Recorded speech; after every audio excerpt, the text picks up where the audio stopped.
নমস্কার। বাংলা সেরা গল্পে সবাইকে জানাই স্বাগত। শুরু করছি আজকের গল্প।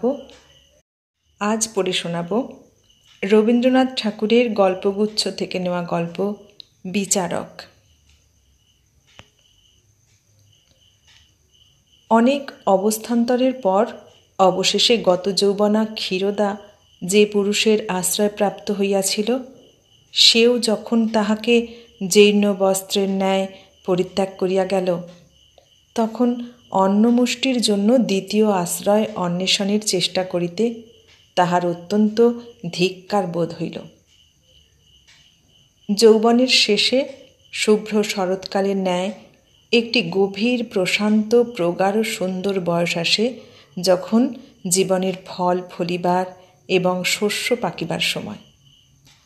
তখন আর উদ্দাম যৌবনের বসন্ত চঞ্চলতা শোভা পায় না। ততদিনে সংসারের মাঝখানে আমাদের ঘর বাঁধা এক প্রকার সাঙ্গ হইয়া গিয়াছে। অনেক ভালো মন্দ, অনেক সুখ দুঃখ জীবনের মধ্যে পরিপাকপ্রাপ্ত হইয়া অন্তরের মানুষটিকে পরিণত করিয়া তুলিয়াছে। আমাদের আয়ত্তের অতীত কুহকিনী দুরাশার কল্পনালোক হইতে সমস্ত উদ্ভ্রান্ত বাসনাকে প্রত্যাহরণ করিয়া আপন ক্ষুদ্র ক্ষমতার গৃহপ্রাচীর মধ্যে প্রতিষ্ঠিত করিয়াছি। তখন নূতন প্রণয়ের মুগ্ধ দৃষ্টি আর আকর্ষণ করা যায় না, কিন্তু পুরাতন লোকের কাছে মানুষ আরও প্রিয়তর হইয়া ওঠে। তখন যৌবন লাবণ্য অল্পে অল্পে বিশীর্ণ হইয়া আসিতে থাকে, কিন্তু জরাবিহীন অন্তর প্রকৃতি বহুকালের সহবাসক্রমে মুখে চক্ষে যেন স্ফুটতর রূপে অঙ্কিত হইয়া যায়। হাসিটি, দৃষ্টিপাতটি, কণ্ঠস্বরটি ভিতরকার মানুষটির দ্বারা ওতপ্রোত হইয়া ওঠে। যাহা কিছু পাই নাই তাহার আশা ছাড়িয়া যাহারা ত্যাগ করিয়া গিয়াছে, তাহাদের জন্য শোক সমাপ্ত করিয়া, যাহারা বঞ্চনা করিয়াছে তাহাদিগকে ক্ষমা করিয়া, যাহারা কাছে আসিয়াছে, ভালোবাসিয়াছে, সংসারের সমস্ত ঝড় ঝঞ্ঝা, শোক তাপ বিচ্ছেদের মধ্যে যে কয়টি প্রাণী নিকটে অবশিষ্ট রহিয়াছে, তাহাদিগকে বুকের কাছে টানিয়া লইয়া সুনিশ্চিত সুপরীক্ষিত চিরপরিচিত গণের প্রীতি পরিবেষ্টনের মধ্যে নিরাপদ নীড় রচনা করিয়া তাহারই মধ্যে সমস্ত চেষ্টার অবসান এবং সমস্ত আকাঙ্ক্ষার পরিতৃপ্তি লাভ করা যায়। যৌবনের সেই স্নিগ্ধ সায়াহ্নে, জীবনের সেই শান্তি পর্বেও যাহাকে নূতন সঞ্চয়, নূতন পরিচয়, নূতন বন্ধনের বৃথা আশ্বাসে নূতন চেষ্টায় ধাবিত হইতে হয়, তখনও যাহার বিশ্রামের জন্য শয্যা রচিত হয় নাই, যাহার গৃহ প্রত্যাবর্তনের জন্য সন্ধ্যাদীপ প্রজ্বলিত হয় নাই, সংসারে তাহার মতো শোচনীয় আর কেহ নাই। ক্ষীরোদা তাহার যৌবনের প্রান্তসীমায় যেদিন প্রাতঃকালে জাগিয়া উঠিয়া দেখিল, তাহার প্রণয়ী পূর্বরাত্রে তাহার সমস্ত অলঙ্কার ও অর্থ অপহরণ করিয়া পলায়ন করিয়াছে, বাড়ি ভাড়া দিবে এমন সঞ্চয় নাই, 3 বৎসরের শিশুপুত্রটিকে দুধ আনিয়া খাওয়াইবে এমন সঙ্গতি নাই, যখন সে ভাবিয়া দেখিল তাহার জীবনের 38 বৎসরে সে একটিও লোককেও আপনার করিতে পারে নাই, একটি ঘরের প্রান্তেও বাঁচিবার ও মরিবার অধিকার প্রাপ্ত হয় নাই, যখন তাহার মনে পড়িল আবার আজ অশ্রুজল মুছিয়া 2 চক্ষে অঞ্জন পড়িতে হইবে, অধরে ও কপলে অলক্তরাগ চিত্রিত করিতে হইবে, জীর্ণ যৌবনকে বিচিত্র ছলনায় আচ্ছন্ন করিয়া হাস্যমুখে অসীম ধৈর্য সহকারে নূতন হৃদয় হরণের জন্য নূতন মায়াপাশ বিস্তার করিতে হইবে, তখন সে ঘরের দ্বার রুদ্ধ করিয়া ভূমিতে লুটাইয়া বারংবার কঠিন মেঝের উপর মাথা খুঁড়িতে লাগিল। সমস্ত দিন অনাহারে মুমূর্ষুর মতো পড়িয়া রহিল। সন্ধ্যা হইয়া আসিল। দীপহীন গৃহকোণে অন্ধকার ঘনীভূত হইতে লাগিল। দৈবক্রমে একজন পুরাতন প্রণয়ী আসিয়া ক্ষীর ক্ষীর শব্দে দ্বারে আঘাত করিতে লাগিল। ক্ষীরোদা অকস্মাৎ দ্বার খুলিয়া ঝাঁটা হস্তে বাঘিনীর মতো গর্জন করিয়া ছুটিয়া আসিল। রসপিপাসু যুবকটি অনতি বিলম্বে পলায়নের পথ অবলম্বন করিল। ছেলেটার ক্ষুধার জ্বালায় কাঁদিয়া কাঁদিয়া খাটের নিচে ঘুমাইয়া পড়িয়াছিল। সেই গোলমালে জাগিয়া উঠিয়া অন্ধকারের মধ্য হইতে ভগ্নকাতর কণ্ঠে মা মা করিয়া কাঁদিতে লাগিল। তখন ক্ষীরোদা সেই রুদ্ধমান শিশুকে প্রাণপণে বক্ষে চাপিয়া ধরিয়া বিদ্যুৎ বেগে ছুটিয়া নিকটবর্তী কূপের মধ্যে ঝাঁপাইয়া পড়িল। শব্দ শুনিয়া আলো হস্তে প্রতিবেশীগণ কূপের নিকট আসিয়া উপস্থিত হইল। ক্ষীরোদা এবং শিশুকে তুলিতে বিলম্ব হইল না। ক্ষীরোদা তখন অবচেতন এবং শিশুটি মরিয়া গেছে। হাসপাতালে গিয়া ক্ষীরোদা আরোগ্য লাভ করিল। হত্যাপরাধে ম্যাজিস্ট্রেট তাহাকে শেষানে চালান করিয়া দিলেন। জজ মোহিতমোহন দত্ত স্ট্যাটুটারি সিভিলিয়ান। তাহার কঠিন বিচারে ক্ষীরোদার ফাঁসির হুকুম হইল। হতভাগিনীর অবস্থা বিবেচনা করিয়া উকিলগণ তাহাকে বাঁচাইবার জন্য বিস্তর চেষ্টা করিলেন, কিন্তু কিছুতেই কৃতকার্য হইলেন না। জজ তাহাকে তিলমাত্র দয়ার পাত্রী বলিয়া মনে করিতে পারিলেন না। না পারিবার কারণ আছে। একদিকে তিনি হিন্দু মহিলাগণকে দেবী আখ্যা দিয়া থাকেন, অপরদিকে স্ত্রী জাতির প্রতি তাহার আন্তরিক অবিশ্বাস। তাহার মত এই যে রমণীগণ কুল বন্ধন ছেদন করিবার জন্য উন্মুখ হইয়াছে।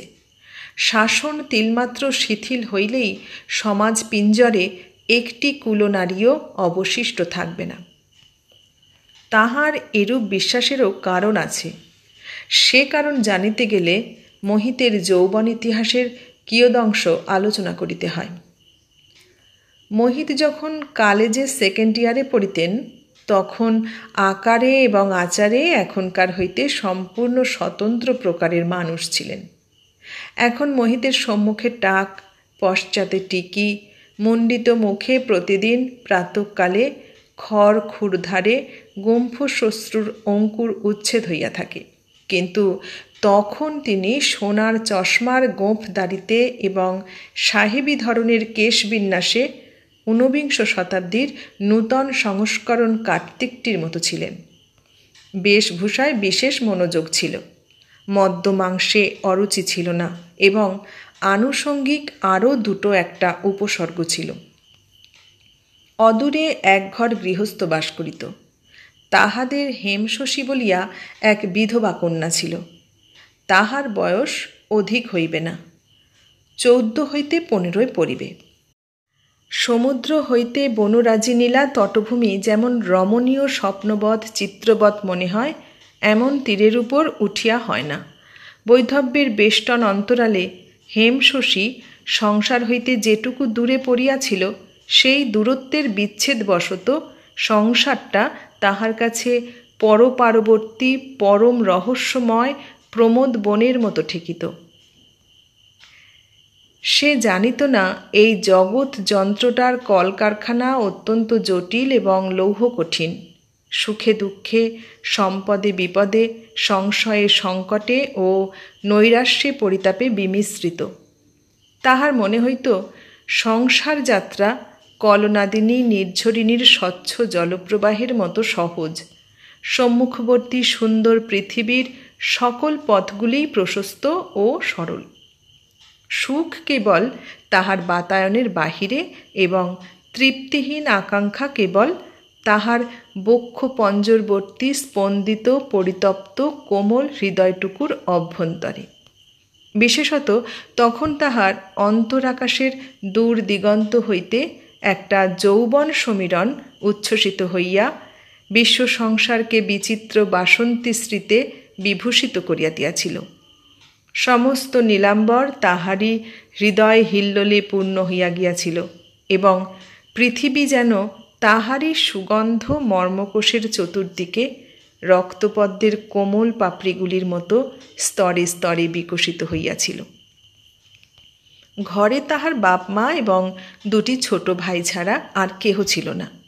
ভাই দুটি সকাল সকাল খাইয়া স্কুলে যাইত, আবার স্কুল হইতে আসিয়া আহার আনতে সন্ধ্যার পর পাড়ার নাইট স্কুলে পাঠ অভ্যাস করিতে গমন করিত।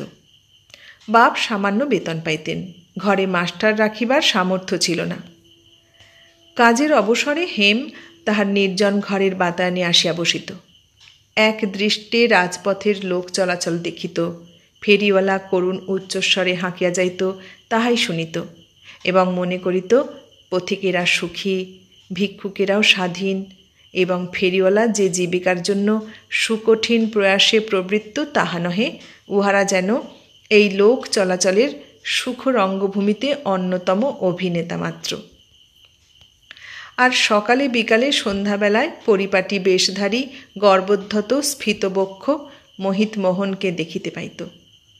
দেখিয়া তাহাকে সর্বসৌভাগ্য সম্পন্ন পুরুষ শ্রেষ্ঠ মহেন্দ্রের মতো মনে হইত ওই উন্নত মস্তক সুবেশ সুন্দর যুবকটির সব আছে এবং উহাকে সব দেওয়া যাইতে পারে। বালিকা যেমন পুতুলকে সজীব মানুষ করিয়া খেলা করে, বিধবা তেমনি মোহিতকে মনে মনে সকল প্রকার মহিমায় মণ্ডিত করিয়া তাহাকে দেবতা গড়িয়া খেলা করিত। এক একদিন সন্ধ্যার সময় দেখিতে পাইত মোহিতের ঘর আলোকে উজ্জ্বল, নর্তকীর নূপুর কিক্কণ এবং বামাকণ্ঠের সঙ্গীতধ্বনিতে মুখরিত। সেদিন সে ভিত্তিস্থিত চঞ্চল ছায়াগুলির দিকে চাহিয়া চাহিয়া বিনিদ্র সতৃষ্ণ নেত্রে দীর্ঘ রাত্রি জাগিয়া বসিয়া কাটাইত। তাহার ব্যথিত পীড়িত হৃৎপিণ্ড পিঞ্জরের পক্ষীর মতো বক্ষ পঞ্জরীর উপর দুর্দান্ত আবেগে আঘাত করিতে থাকিত। সে কি তাহার কৃত্রিম দেবতাটিকে বিলাসমত্ততার জন্য মনে মনে ভৎসনা করিত, নিন্দা করিত? তাহা নহে। অগ্নি যেমন পতঙ্গকে নক্ষত্রলোকের প্রলোভন দেখাইয়া আকর্ষণ করে, মোহিতের সেই আলোকিত গীতবাদ্য বিক্ষুব্ধ প্রমোদ মদিরোচ্ছ্বসিত কক্ষটি হেম শশীকে সেইরূপ স্বর্গমরীচিকা দেখাইয়া আকর্ষণ করিত। সে গভীর রাত্রে একাকিনী জাগিয়া বসিয়া সেই অদূর বাতায়নের আলোক ও ছায়া ও সঙ্গীত এবং আপন মনের আকাঙ্ক্ষা ও কল্পনা লইয়া একটি মায়ারাজ্য গড়িয়া তুলিত এবং আপন মানস পুত্তলিকাকে সেই মায়াপুরীর মাঝখানে বসাইয়া বিস্মিত বিমুগ্ধ নেত্রে নিরীক্ষণ করিত এবং আপন জীবন যৌবন সুখ দুঃখ ইহকাল পরকাল সমস্তই বাসনার অঙ্গারে ধূপের মতো পুড়াইয়া সেই নির্জন নিস্তব্ধ মন্দিরে তাহার পূজা করিত। সে জানিত না তাহার সম্মুখবর্তী ওই হর্ম বাতায়নের অভ্যন্তরে ওই তরঙ্গিত প্রমোদ প্রবাহের মধ্যে এক নিরতিশয় ক্লান্তি গ্লানি পঙ্কিলতা বিভৎস ক্ষুধা এবং প্রাণ ক্ষয়কর দাহ আছে। ওই বিতনিদ্র নিশাচর আলোকের মধ্যে যে এক হৃদয়হীন নিষ্ঠুরতার কুটিল হাস্য প্রলয় ক্রীড়া করিতে থাকে, বিধবা দূর হইতে তাহা দেখিতে পাইত না। হেম আপন নির্জন বাতায়নে বসিয়া তাহার এই মায়াস্বর্গ এবং কল্পিত দেবতাটিকে লইয়া চিরজীবন স্বপ্নাবেশে কাটাইয়া দিতে পারিত, কিন্তু দুর্ভাগ্যক্রমে দেবতা অনুগ্রহ করিলেন এবং স্বর্গ নিকটবর্তী হইতে লাগিল। স্বর্গ যখন একেবারে পৃথিবীতে আসিয়া স্পর্শ করিল, তখন স্বর্গও ভাঙিয়া গেল এবং যে ব্যক্তি এতদিন একলা বসিয়া স্বর্গ গড়িয়াছিল, সেও ভাঙিয়া ধূলিসাৎ হইল। এই বাতায়নবাসিনী মুগ্ধ বালিকাটির প্রতি কখন মোহিতের লালায়িত দৃষ্টি পড়িল, কখন তাহাকে বিনোদচন্দ্র নামক মিথ্যা স্বাক্ষরে বারংবার পত্র লিখিয়া অবশেষে একখানি সশঙ্ক উৎকণ্ঠিত অশুদ্ধ বানান ও উচ্ছ্বসিত হৃদয়াবেগপূর্ণ উত্তর পাইল এবং তাহার পর কিছুদিন ঘাত প্রতিঘাতে উল্লাসে সংকোচে সন্দেহে সম্ভ্রমে আশায় আশঙ্কায় কেমন করিয়া ঝড় বহিতে লাগিল, তাহার পরে প্রলয় সুখোন্মত্ততায় সমস্ত জগৎ সংসার বিধবার চারিদিকে কেমন করিয়া ঘুরিতে লাগিল এবং ঘুরিতে ঘুরিতে ঘূর্ণন বেগে সমস্ত জগৎ অমূলক ছায়ার মতো কেমন করিয়া অদৃশ্য হইয়া গেল এবং অবশেষে কখন একদিন অকস্মাৎ সেই ঘূর্ণমান সংসারচক্র হইতে বেগে বিচ্ছিন্ন হইয়া রমণী অতি দূরে বিক্ষিপ্ত হইয়া পড়িল, সে সকল বিবরণ বিস্তারিত করিয়া বলিবার আবশ্যক দেখি না। একদিন গভীর রাত্রে পিতামাতা ভ্রাতা এবং গৃহ ছাড়িয়া হেমশশী বিনোদচন্দ্র ছদ্মনামধারী মোহিতের সহিত এক গাড়িতে উঠিয়া বসিল। দেবপ্রতিমা যখন তাহার সমস্ত মাটি এবং খড় এবং রাংতার গহনা লইয়া তাহার পার্শ্বে আসিয়া সংলগ্ন হইল, তখন সে লজ্জায় ধিক্কারে মাটিতে মিশিয়া গেল। অবশেষে গাড়ি যখন ছাড়িয়া দিল, তখন সে কাঁদিয়া মোহিতের পায়ে ধরিল, বলিল, ওগো, পায়ে পড়ি, আমাকে আমার বাড়ি রেখে এসো। মোহিত শশব্যস্ত হইয়া তাহার মুখ চাপিয়া ধরিল। গাড়ি দ্রুত বেগে চলিতে লাগিল। জল নিমগ্ন মরণাপন্ন ব্যক্তির যেমন মুহূর্তের মধ্যে জীবনের সমস্ত ঘটনাবলী স্পষ্ট মনে পড়ে, তেমনি সেই দ্বাররুদ্ধ গাড়ির গাঢ় অন্ধকারের মধ্যে হেমশশীর মনে পড়িতে লাগিল, প্রতিদিন আহারের সময় তাহার বাপ তাহাকে সম্মুখে না লইয়া খাইতে বসিতেন না। মনে পড়িল তাহার সর্বকনিষ্ঠ ভাইটি স্কুলে হইতে আসিয়া তাহার দিদির হাতে খাইতে ভালোবাসে। মনে পড়িল সকালে সে তাহার মায়ের সহিত পান সাজিতে বসিত এবং বিকালে মা তাহার চুল বাঁধিয়া দিতেন। ঘরের প্রত্যেক ক্ষুদ্র কোণ এবং দিনের প্রত্যেক ক্ষুদ্র কাজটি তাহার মনের সম্মুখে জাজ্জল্যমান হইয়া উঠিতে লাগিল। তখন তাহার নিভৃত জীবন এবং ক্ষুদ্র সংসারটিকেই স্বর্গ বলিয়া মনে হইল। সেই পান সাজা, চুল বাঁধা, পিতার আহারস্থলে পাখা করা, ছুটির দিনে মধ্যাহ্ন নিদ্রার সময় তাহার পাকা চুল তুলিয়া দেওয়া, ভাইদের দৌরাত্ম্য সহ্য করা, এ সমস্তই তাহার কাছে পরম শান্তিপূর্ণ দুর্লভ সুখের মতো বোধ হইতে লাগিল। বুঝিতে পারিল না এসব থাকিতে সংসারে আর কোন সুখের আবশ্যক আছে। মনে হইতে লাগিল পৃথিবীতে ঘরে ঘরে সমস্ত কুলকন্যারা এখন গভীর সুষুপ্তিতে নিমগ্ন। সেই আপনার ঘরে আপনার শয্যাটির মধ্যে নিস্তব্ধ রাত্রির নিশ্চিন্ত নিদ্রা যে কত সুখের, তাহা ইতিপূর্বে কেন সে বুঝিতে পারে নাই। ঘরের মেয়েরা কাল সকালবেলায় ঘরের মধ্যে জাগিয়া উঠিবে, নিঃসংকোচে নিত্যকর্মের মধ্যে প্রবৃত্ত হইবে, আর গৃহচ্যুতা হেমশশীর এই নিদ্রাহীন রাত্রি কোনখানে গিয়া প্রভাত হইবে এবং সেই নিরানন্দ প্রভাতে তাহাদের সেই গলির ধারের ছোটোখাটো ঘরকন্নাটির উপর যখন সকালবেলাকার চিরপরিচিত শান্তিময় হাস্যপূর্ণ রৌদ্রটি আসিয়া পতিত হইবে, তখন সেখানে সহসা কি লজ্জা প্রকাশিত হইয়া পড়িবে, কি লাঞ্ছনা, কি হাহাকার জাগ্রত হইয়া উঠিবে। হেম হৃদয় বিদীর্ণ করিয়া কাঁদিয়া মরিতে লাগিল। সকরুণ অনুনয় সহকারে বলিতে লাগিল, এখনো রাত আছে, আমার মা, আমার দুটি ভাই এখনো জাগে নাই, এখনো আমাকে ফিরাইয়া রাখিয়া আসো। কিন্তু তাহার দেবতা কর্ণপাত করিল না।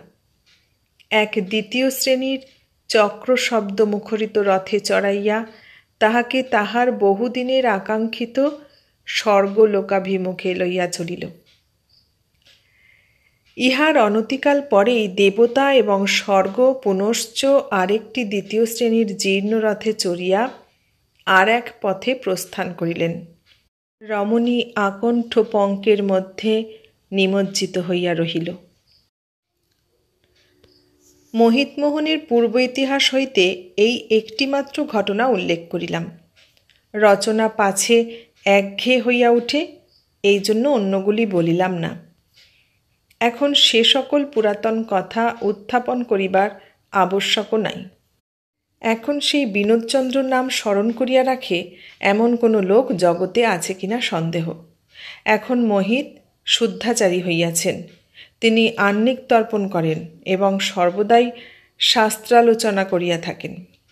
নিজের ছোট ছোট ছেলেদিগকেও যোগাভ্যাস করাইতেছেন এবং বাড়ির মেয়েদিগকে সূর্য চন্দ্র মরুদ্গণের দুষ্প্রবেশ্য অন্তঃপুরে প্রবল শাসনে রক্ষা করিতেছেন। কিন্তু এককালে তিনি একাধিক রমণীর প্রতি অপরাধ করিয়াছিলেন বলিয়া আজ রমণীর সর্বপ্রকার সামাজিক অপরাধের কঠিনতম দণ্ডবিধান করিয়া থাকেন। ক্ষীরোদার ফাঁসির হুকুম দেওয়ার 2-1 দিন পরে ভোজনবিলাসী মোহিত জেলখানার বাগান হইতে মনোমতো তরিতরকারি সংগ্রহ করিতে গিয়াছেন। ক্ষীরোদা তাহার পতিত জীবনের সমস্ত অপরাধ স্মরণ করিয়া অনুতপ্ত হইয়াছেন কিনা জানিবার জন্য তাহার কৌতূহল হইল। বন্দিনীশালায় প্রবেশ করিলেন। দূর হইতে খুব একটা কলহের ধ্বনি শুনিতে পাইতেছিলেন। ঘরে ঢুকিয়া দেখিলেন ক্ষীরোদা প্রহরীর সহিত ভারী ঝগড়া বাঁধাইয়াছে। মোহিত মনে মনে হাসিলেন, ভাবিলেন স্ত্রীলোকের স্বভাবই এমনই বটে। মৃত্যু সন্নিকট, তবু ঝগড়া করিতে ছাড়িবে না। ইহারা বোধ করি জমালয়ে গিয়া যমদূতের সহিত কোন্দল করে। মোহিত ভাবিলেন যথোচিত ভৎসনা ও উপদেশের দ্বারা এখনও ইহার অন্তরে অনুতাপের উদ্রেক করা উচিত। সেই সাধু উদ্দেশ্যে তিনি ক্ষীরোদার নিকটবর্তী হইবা মাত্র ক্ষীরোদা সকরুণ স্বরে করজোরে কহিল, ওগো জজবাবু, দোহাই তোমার, উহাকে বলো আমার আংটি ফিরাইয়া দেয়। প্রশ্ন করিয়া জানিলেন ক্ষীরোদার মাথার চুলের মধ্যে একটি আংটি লুকানো ছিল। দৈবাৎ প্রহরীর চোখে পড়াতে সে সেটি কাড়িয়া লইয়াছে। মোহিত আবার মনে মনে হাসিলেন। আজ বাদে কাল ফাঁসি কাষ্টে আরোহণ করিবে, তবু আংটির মায়া ছাড়িতে পারে না। গহনাই মেয়েদের সর্বস্ব। প্রহরীকে কহিলেন, কই আংটি দেখি। প্রহরী তাহার হাতে আংটি দিল। তিনি হঠাৎ যেন জ্বলন্ত অঙ্গার হাতে লইলেন, এমনই চমকিয়া উঠিলেন। আংটির একদিকে হাতির দাঁতের উপর তেলের রঙে আঁকা একটি গুম্ফ শ্বশ্রু শোভিত যুবকের অতি ক্ষুদ্র ছবি বসানো আছে এবং অপরদিকে সোনার গায়ে খোদা রহিয়াছে বিনোদচন্দ্র। তখন মোহিত আংটি হইতে মুখ তুলিয়া একবার ক্ষীরোদার মুখের দিকে ভালো করিয়া চাহিলেন। 24 বছর পূর্বেকার আরেকটি অশ্রুসজল প্রীতি সুকোমল সলজ্জ শঙ্কিত মুখ মনে পড়িল। সে মুখের সহিত ইহার সাদৃশ্য আছে। মোহিত আর একবার সোনার আংটির দিকে চাহিলেন এবং তাহার পরে যখন ধীরে ধীরে মুখ তুলিলেন, তখন তাহার সম্মুখে কলঙ্কিনী পতিতা রমণী একটি ক্ষুদ্র স্বর্ণাঙ্গুরীয়কের উজ্জ্বল প্রভায় স্বর্ণময়ী দেবী প্রতিমার মতো উদ্ভাসিত হইয়া উঠিল।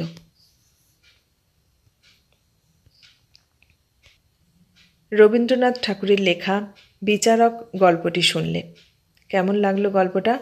ভালো লাগলে লাইক কমেন্ট শেয়ার করো, আর নতুন বন্ধু হলে সাবস্ক্রাইব করার অনুরোধ রইল। সবাইকে অনেক ধন্যবাদ জানিয়ে আজ এখানেই শেষ করলাম।